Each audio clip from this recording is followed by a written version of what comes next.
Bonjour à toutes et à tous, bienvenue à Libre Ensemble, votre rendez-vous de la laïcité au sein du magazine Enquête de Sens. Une fois n'est pas coutume, on va parler d'environnement ce soir. L'avenir de notre planète est-il devenu le problème le plus important de nos sociétés humaines? La Terre va-t-elle supporter encore longtemps la pression extrêmement forte que font peser les hommes sur elle?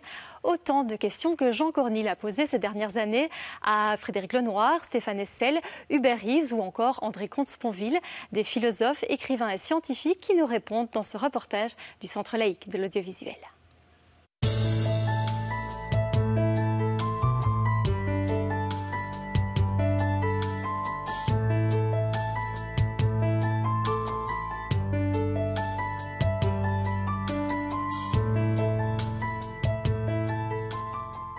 Donc l'homme a besoin, je crois, pour son équilibre profondément, et de se relier à un cosmos vivant et pas simplement de considérer le monde comme un lieu qu'il peut exploiter pour gagner de l'argent. Et je crois que ça fait partie non seulement de l'équilibre de l'être humain, mais en utilisant le monde et en l'exploitant, il est en train de déséquilibrer tous les écosystèmes extrêmement complexes de la planète, et ça peut avoir des conséquences dramatiques, parce qu'on ne sait absolument pas jusqu'où la Terre va supporter la pression extrêmement forte que l'homme est en train de faire avec la consommation dans laquelle on est parti sur le plan mondial, avec la Chine, l'Inde, etc. Donc on ne sait absolument pas jusqu'où les écosystèmes vont supporter cette pression de l'activité humaine, et beaucoup de spécialistes aujourd'hui, et là je ne parle pas de philosophes, mais vraiment de scientifiques, spécialistes des climats, etc., nous disent qu'il peut y avoir un basculement irréversible dans lequel il y a un effondrement des écosystèmes, et du coup ça rendra la vie humaine impossible sur Terre. Mais c'est vrai qu'une spiritualité de l'immanence, une spiritualité naturaliste, pourrait-on dire, ça consiste à se sentir un avec la nature, un avec tout. Au fond, c'est ce que Freud appelait le sentiment océanique. Expression que Freud, d'ailleurs, emprunte à Romain Rolland. C'est quoi le sentiment océanique? C'est se sentir un avec tout, comme la vague ou la goutte d'eau sont une avec l'océan. Et si on se sent un avec tout, un avec la nature, ce qui relève de la spiritualité, alors en effet, l'une des conséquences pratiques, c'est qu'on n'a pas envie de détériorer cette nature qui nous contient, qui nous porte, qui nous fait vivre.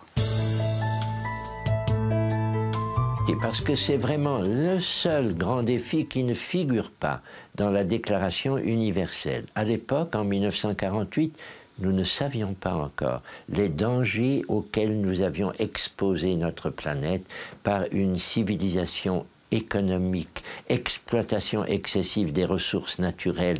Nous avons fait beaucoup de mal à cette terre. Il a fallu attendre la grande conférence, celle de Stockholm en 1972, celle de Rio, surtout en 1992, pour savoir que c'était devenu peut-être le problème le plus important pour nous tous. Tout le monde parlait de mondialisation sans voir à quel point tout se tient. C'est-à-dire comment la dévastation, par exemple la dévastation financière, correspond, enfin les catastrophes financières qui ont eu lieu récemment, correspondent aussi aux dévastations qui sont faites sur l'environnement. C'est le même mouvement, et tout ça c'est lié. Et là, ce qu'il y a quand même de particulièrement intéressant, c'est de voir que pendant des années, on nous a seriné qu'il n'y a pas d'alternative, essayant de nous faire croire qu'il n'y avait que la réalité économique. Tout d'un coup, on voit que cette réalité économique, cet homme économique qu'on a voulu fabriquer est en train de s'écrouler de tous les côtés, ne tient pas. Et puis que...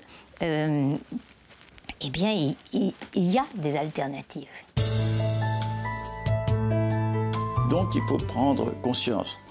D'abord, prendre conscience qu'à travers notre diversité, il y a une unité humaine, et c'est le thème de la terre-patrie que j'ai développé dans un précédent livre. D'autre part, je pense qu'il faut changer de voie, mais on ne peut pas changer la voie par décret. Et comment s'opère dans l'histoire les changements de voie? C'est toujours des déviants, des dissidents, que ce soit religieux comme Jésus ou Mohamed, que ce soit politique comme Marx ou Proudhon, que ce soit en sciences, où il y avait Descartes, Gassendi, Galilée, Bacon. Au début, c'est rien du tout, et puis ces mouvements se développent parce qu'ils correspondent à des besoins et deviennent des forces formidables. La science, qui n'était que le fait de quelques individus au XVIIe siècle, est devenue une force formidable. Donc, il faut savoir commencer.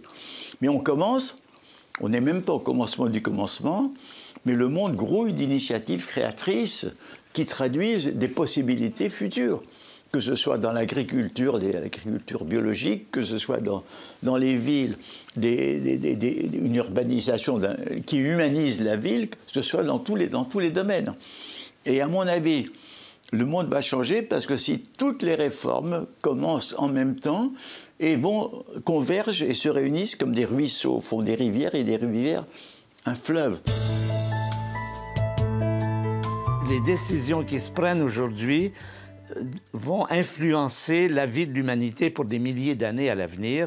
Est-ce qu'on arrivera à arrêter cette détérioration qui se poursuit encore rapidement, il faut bien le dire? Nous savons qu'il faut réduire l'émission de gaz carbonique qui est de 80% pour stabiliser la température. Nous l'augmentons chaque année de 2 à 3%. Nous savons qu'il faut arrêter la déforestation, qu'elle produit énormément de gaz carbonique et de réchauffement. Elle se poursuit rapidement aujourd'hui encore au Congo, en Indonésie et en Amazonie. Chaque fois, nous avons cette question. Si je voulais résumer la situation, je dirais nous sommes devant un conflit entre deux forces très puissantes et qui prennent de la puissance. La première, c'est la détérioration. Encore une fois, on émet de plus en plus de gaz carbonique. La deuxième, c'est la restauration, c'est la prise de conscience, parce qu'avant de restaurer, il faut prendre conscience de ce qui se passe. Mais ça aussi, ça prend du poids chaque année. Et donc, nous sommes dans une situation de conflit dont le résultat est totalement inconnu. Personne ne peut aujourd'hui dire comment sera la planète dans 50 ans. 50 ans, c'est pas long, c'est même pas une vie humaine.